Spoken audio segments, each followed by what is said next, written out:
This short screencast gives an introduction to this section of the ePortfolio.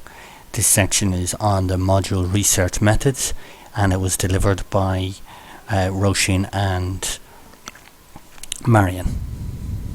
The aims of this module were to provide a broad understanding of research methodologies used in research in higher education today, and also present at postgraduate level the theory for applying research methods and skills to all aspects of learning and teaching.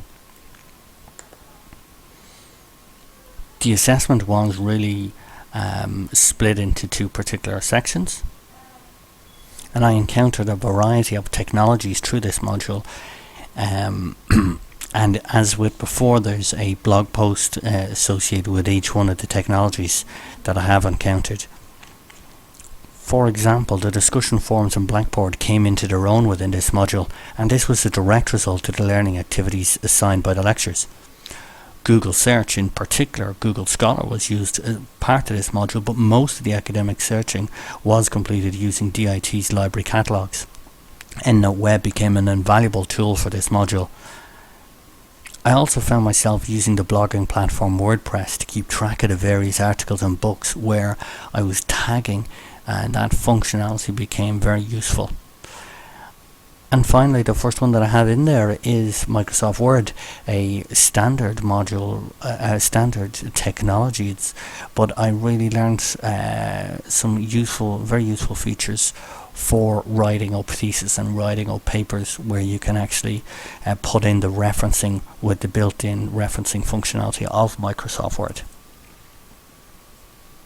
There was a considerable reading requirement associated with each module, but the reading associated with this module was particularly onerous.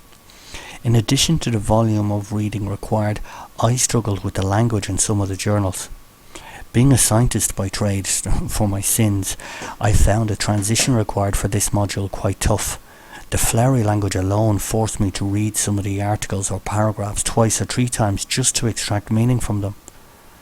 And where appropriate, I have included links to articles and books in the bibliography of this section.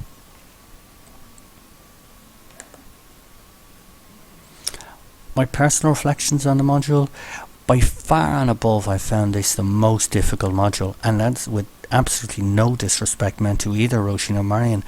It's just the case that the content didn't come naturally to me. The reflections in this section of the ePortfolio illustrate the difficulties that I had with this module.